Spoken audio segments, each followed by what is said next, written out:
महाराष्ट्र राज्याचे मुख्यमंत्री देवेंद्र फडणवीस यांनी आज अधिवेशनात शेतकऱ्यांसाठी महत्त्वाची घोषणा केली आहे।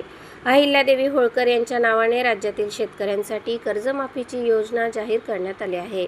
तसेच नियमित कर्ज फेडणाऱ्या शेतकऱ्यांना 50,000 रुपयांची आर्थिक मदत देण्यात येईल अशीही घोषणा करण्यात आली। या घोषणेनंतर राज्यातील शेतकरी वर्गात काही प्रमाणात दिलासा मिळाल्याची भावना व्यक्त होत आहे। मात्र दुसरीकडे शेतकऱ्यांच्या मूलभूत प्रश्नांकडे शासनाने तातडीने लक्ष देण्याची मागणीही पुढे येत आहे। क्रांतिकारी शेतकरी संघटना उत्तर महाराष्ट्राचे अध्यक्ष ईश्वर पाटील यांनी या संदर्भात शासनाकडे निवेदनाद्वारे मागणी केली आहे। त्यांनी सांगितले की सध्या शेतकऱ्यांना त्यांच्या शेतीमालाला हमी भाव मिळत नाही। कापूस, मका, सोयाबीन आणि कांदा यासारख्या प्रमुख पिकांना बाजारात अपेक्षित दर मिळत नसल्याने शेतकरी अडचणीत सापडले आहेत। शासनाने या पिकांच्या दरांवर नियंत्रण ठेवून शेतकऱ्यांना हमी भाव मिळेल यासाठी ठोस उपाययोजना कराव्यात अशी मागणी त्यांनी केली। तसेच खानदेशातील सहकार क्षेत्रातील अनेक सूतगिरण्या आणि साखर कारखाने बंद अवस्थेत असल्याचेही त्यांनी निदर्शनास आणून दिले।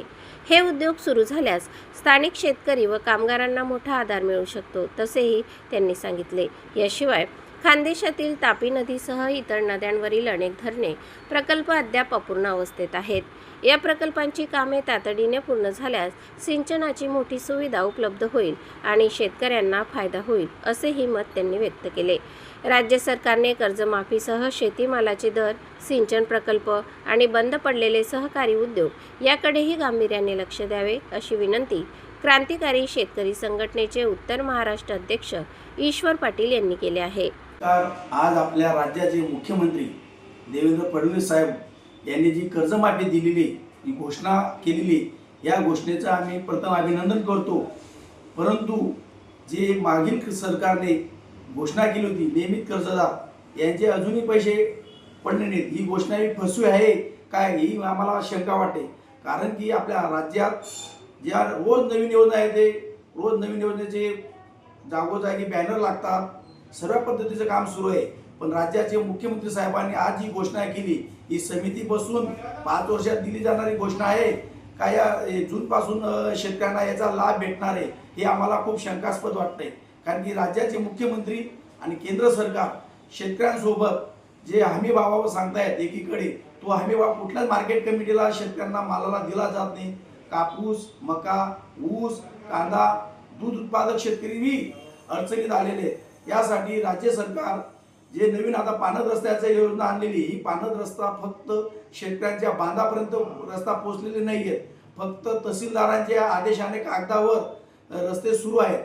कारण की महाराष्ट्रातील शेतकऱ्यांना पाणद रस्त्याचं महत्त्व हे कागदावर नसून समस्त शेतकऱ्यांच्या बांधापर्यंत पोहोचायला पाहिजे। तर आम्ही म्हणतो की त्या राज्यात हे शेतकऱ्यांचे शासन आहे, नाहीतर आम्ही म्हणणार की आमचं हे शासन शेतकऱ्यांचं नसून हे व्यापाऱ्यांचं शासन आहे। दुसरी गोष्ट, आमच्या खानदेशमध्ये सहकार खातं दुबारा निघालेलं आहे, आमचे कारखाने बंद आहेत, सूतगिरण्या बंद आहेत, बँकांमध्ये काही ठिकाणी भ्रष्टाचाराचा महापूर आहे।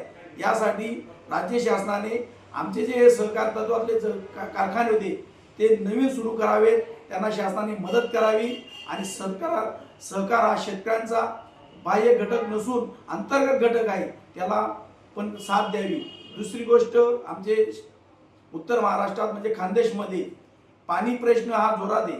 कारण की तापी नदी आणि इतर नद्यांवर जे पाण्याचे धरण सुरू आहेत, ते कुठल्याच धरणाचं काम अजून पूर्ण झालेलं नाही, सर्व अपूर्ण अवस्थेत आहेत। आमचं सुलवाडे जांभळ धरण हा धुळे जिल्ह्यातला औद्योगिक आणि शेतकऱ्यांना आशेचा किरण आहे, ते फक्त काम अजून अपूर्ण आहे। त्याचं मुदत 2024ला पूर्णत्वास होती, अजून 26 लागलं तरी धरणाचं काम पूर्ण झालेलं नाही। या गोष्टीसाठी राज्य शासनाने व केंद्र शासनाने आपल्या राज्याचे मुख्यमंत्री साहेब ही घोषणा पोकळ नसून ही शेतकऱ्यांना खरोखर लाभदायी आहे असं आपण जाहीर आम्हाला वाटेल। वंदे मातरम।